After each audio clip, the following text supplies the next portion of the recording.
C'est le débat de ce Smart Impact. Je vous présente mes invités tout de suite. Chloé Sebag, bonjour. Bonjour Thomas. Bienvenue, vous êtes responsable de la communication de Diversity Days. À vos côtés, Léonce Mazou, bonjour. Bonjour. Bienvenue à vous aussi, fondateur de Putchup, vous prononcez ça comme ça ? C'est ça, exactement. Putchup, yes, j'ai réussi à bien le prononcer. Bismart est partenaire de l'annuaire Diversity Days pour la 3e année consécutive d'ailleurs. C'est quoi ? Vous nous rappelez de quoi il s'agit ? Alors en fait, l'annuaire Diversity Days, c'est finalement une sorte de base de données, un répertoire. Ça existe aussi en papier évidemment, mais l'objectif, c'est de transformer un petit peu les représentations. Et pour ça, on compte sur les médias, on compte sur les décideurs économiques et politiques aussi. Et l'idée, c'est qu'en fait, on fournit une base avec tout un tas de talents. Alors au début, il y en avait 60. Maintenant, il y en a 240. Ça s'épaissit chaque année. Mais l'objectif, c'est de répertorier finalement des experts partout en France qui sont issus de la diversité au sens large. Donc genre, orientation sexuelle, origine sociale, ethnique, géographique, handicap. Enfin, on prend en considération tous ces critères de discrimination. Et l'idée, c'est de permettre à une nouvelle génération de talents d'émerger et de permettre aux décideurs, aux journalistes de pouvoir diversifier la présence en plateau. Donc c'est pas seulement des chefs d'entreprise, mais il y a beaucoup de chefs d'entreprise dans cet annuaire, c'est ça ? Exactement, c'est des chefs d'entreprise et des experts-expertes. Oui. Donc on a par exemple, je pense au profil d'Anna Choury qui est experte en intelligence artificielle. Aujourd'hui, elle a plusieurs activités, c'est pas une entreprise uniquement, mais il y a aussi des entrepreneurs comme Léonce et comme tout un tas d'autres personnes qui chaque année rejoignent l'annuaire pour constituer cette nouvelle génération de talents. Il a été créé il y a 5 ans par Mounira Hamdi et Anthony Babkin. C'était quoi ? C'était leur point de départ. C'était de voir finalement, je vais dire une télé trop blanche, mais c'est un peu ça, quoi. Ou en tout cas un peu caricatural et pas représentatif de la société française. C'est un peu ça. En fait, on voit que finalement, pour se retrouver sur ce type de plateau, il faut avoir le bon réseau, il faut avoir fait la bonne école. Et ils se sont dit qu'en fait, chez Diversity Days, on a une conviction, c'est que la France, elle regorge de talents. Et pour donner envie à ces talents vraiment d'émerger, de se dire « Ok, je peux y aller », faut leur montrer aussi un miroir. Oui, c'est la force de l'exemple. Des rôles modèles, exactement. La force des rôles modèles, c'est évidemment essentiel. On essaye de les promouvoir ici aussi. Léonce Mazou, vous avez rejoint le programme Entrepreneur de Diversity Days en mai 2021 et vous faites partie des talents qui sont regroupés dans cette annuaire. Donc on va en parler évidemment, mais je voudrais d'abord découvrir votre entreprise. C'est quoi Putchup ? Alors Putchup, c'est tout simplement moi. C'est un petit surnom que depuis que j'ai une dizaine d'années. Ouais. Et ça représente en fait l'opposé, comme je suis une personne de réservée. Donc j'étais très expressif dans la créativité, donc Putchup. Voilà.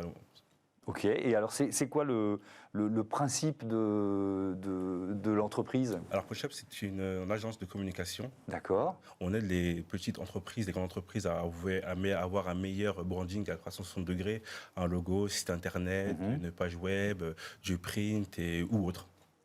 C'est drôle parce que vous aussi, d'une certaine façon, vous aidez des entrepreneurs à décoller, quoi. Exactement, voilà. On s'entraide, c'est ça. Ouais, ok. Chloé Sebag, en quoi Léonce Mazou et Putchup sont finalement emblématiques de Diversity Days pour vous ? Pour moi, c'est simple. C'est un super ambassadeur de l'association et de ce qu'on fait parce que Léonce, pendant des années, c'était un professionnel qui ne se disait pas professionnel, avec des compétences graphiques absolument incroyables. Il y a eu des clients comme Watibé, le label de musique, et comme différentes collectivités, etc. Et puis, il ne se disait pas forcément professionnel. Et en fait, dans le cadre du leadership programme, et puis aussi par rapport aux différentes expériences que tu as eues, Léonce, il n'y a pas que Diversity Days qui est pour toi, mais en soi, on voit qu'il y a finalement un talent brut qui demande qu'à émerger avec parfois... dans le leadership programme, on apporte 4 ingrédients. Premier ingrédient, c'est la stratégie, comment on va aller chercher du financement, c'est quoi la vision. On a un autre ingrédient, c'est le réseau, il y a la communication, et puis il y a un 4e ingrédient, c'est la confiance en soi, qu'on essaye d'apporter, d'insuffler, en montrant qu'il y a des expériences possibles, avec de la rencontre de décideurs aussi, etc. Et donc généralement, on voit que c'est une équation gagnante, parce que il y a des gens aujourd'hui qui profitent des services de Léonce qui auparavant n'osaient pas vraiment dire qu'il était... Ça prend combien de temps, ce leadership programme ? Alors c'est entre 120 et 140 heures, donc c'est un peu comme une summer school, on va dire. Alors c'est pas toujours en été, mais on va dire que c'est entre 1 et 2 mois. Et ça se structure en différentes séquences. D'abord, on sélectionne les talents dans le cadre d'un comité de bienveillance qui est fait avec des acteurs locaux et aussi des acteurs nationaux. Ensuite, il y a les 140 heures d'accompagnement. Et puis ensuite, on a un tremplin où on révèle ces talents à la presse, aux décideurs. C'est une soirée qui est toujours très sympa, et qui est toujours pleine d'émotions aussi. Et donc voilà, c'est le moment où finalement les talents se présentent et on rejoint ensuite une communauté. Léonce Mazou, qu'est-ce que ça, cette expérience-là, cet entrepreneur, ce leadership programme, qu'est-ce que ça vous a apporté ? C'était une expérience formidable. Moi, ça m'a apporté plus de confiance en moi, même si j'étais déjà confiant. Ça permet aussi d'avoir une visibilité sur mon entreprise, mon business aussi, voire plus clair. Et surtout en termes de qualité de formation, les interventions qu'on a eues, les leaderships, on voit les exemples et d'autres aussi personnes exemplaires à notre métier. Et ça a vraiment porté vraiment une sérénité, le réseau, comme disait tout à l'heure Chloé, le réseau, la confiance en soi qui est vraiment primordiale pour un entrepreneur parce que il faut démarcher, il faut pouvoir se transmuter, vraiment progresser. Donc Diversiday m'a apporté vraiment cette confiance et ce regard nouveau sur mon métier. Et on parle de rôle modèle. Est-ce que vous sentez prêt aussi à jouer ce rôle auprès des autres? Vous voyez ce que je veux dire? Parce que Chloé parlait d'ambassadeur. Quand on est ambassadeur, ça veut dire quoi? Quand on est ambassadeur, c'est que maintenant nous sommes quasiment experts, matures sur notre projet. Donc on peut maintenant transmettre notre expérience, notre réseau, surtout notre regard pour les projets, différents projets avec les collaborateurs. Donc c'est très important de pouvoir transmettre. On a reçu, à nous maintenant de transmettre aussi aux autres. Ouais. Est-ce que ça vous a ouvert des marchés aussi, cet annuaire et puis ce leadership programme? Avec le tremplin, bien sûr, effectivement. J'ai une exposition dans ma ville devant 400 personnes. J'ai des retombées locales, départementales, surtout nationales, grâce à cette expérience qui est pleine d'émotions, où on s'exprime vraiment devant tout le monde, le monde entier, sur la ville. Et ça apporte beaucoup vraiment au business. Il y a eu combien de personnes accompagnées comme ça par ce leadership programme? Alors, il y en a eu 240. On est allé dans plusieurs régions en France. On est allé en Occitanie, on est allé dans les Hauts-de-France. C'est quelque chose qui, depuis 2017, se développe. C'était le premier programme de Diversiday. Donc, on a maintenant une communauté de presque 240 entrepreneurs accompagnés. Et l'ambition, c'est dans les 2 ans, avec l'horizon des Jeux Olympiques et Paralympiques, d'en accompagner 200 de plus dans 10 régions françaises. Ça prend quelle forme? C'est un forum à chaque fois dans la ville ou dans la capitale régionale? C'est ça un peu l'idée? Alors, ce n'est pas vraiment un forum, mais on va dire que d'abord, il y a cette sélection dont je parlais tout à l'heure.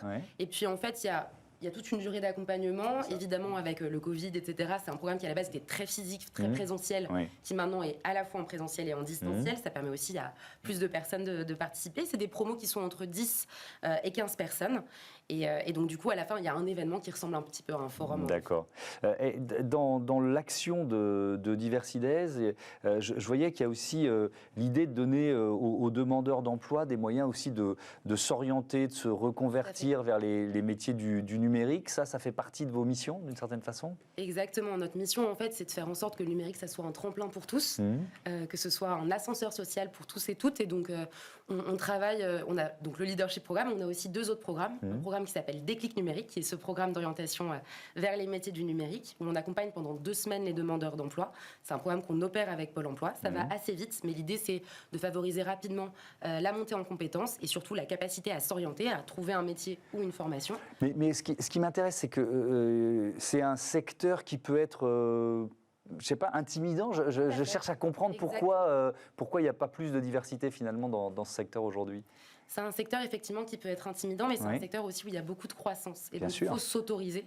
Il faut s'autoriser à le faire. Et parfois, c'est une mauvaise connaissance tout simplement de ces secteurs-là. Le programme Déclic numérique, on a 50% de personnes de plus de 40 ans qui y participent. On pourrait se dire que c'est finalement que ceux qui ont entre 20 et 30 ans qui disent ça, mais pas du tout.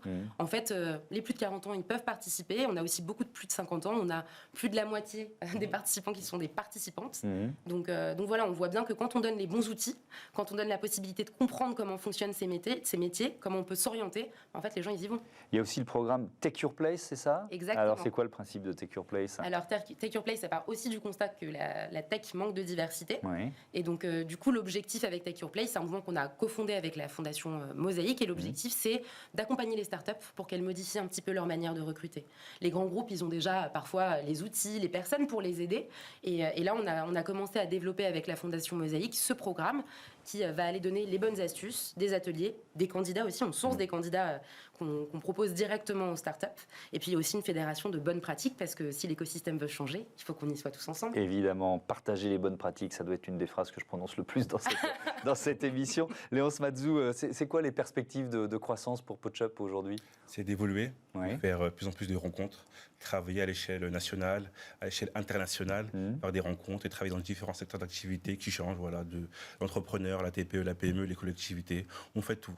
Ouais. Vous êtes tout seul aujourd'hui? Vous avez des salariés avec vous? Comment vous fonctionnez? Avec moi, j'ai un apprenti depuis le mois de janvier. Donc, j'ai pu embaucher mon premier apprenti. Première fois. C'est déjà une belle étape. Ouais. Exactement, que je peux travailler avec quelqu'un d'autre. Voilà, déléguer, partager, échanger surtout. Surtout, et puis voilà. Bon.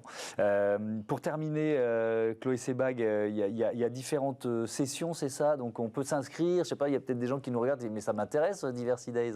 Absolument, ce que je conseille à tout le monde, c'est d'aller s'inscrire sur le site, de s'inscrire à la newsletter ou tout simplement guetter sur les réseaux sociaux. On va faire des annonces à partir du mois de septembre. Il va y avoir plusieurs autres éditions du Leadership Programme. Il y a régulièrement des nouvelles éditions de Déclic numérique. Et puis on a beaucoup d'actualités. Donc voilà, il ne faut pas hésiter à s'inscrire sur les réseaux de Diversity Days ou à notre newsletter. Et comme ça, vous serez tenu au courant. Et par définition, il n'y a pas de profil type, puisqu'on est dans la diversité absolue. Tout le monde peut se sentir concerné, c'est ça l'idée. Exactement. C'est un message important.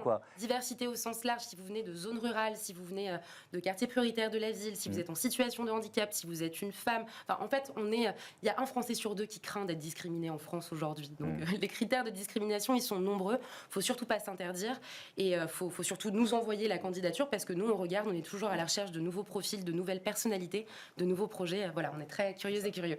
Merci beaucoup. Merci à tous les deux d'être venus nous présenter l'annuaire Diversity Days dont Bismart est avec fierté partenaire. On passe à Smart Ideas et la bonne idée du jour est signée Botaki.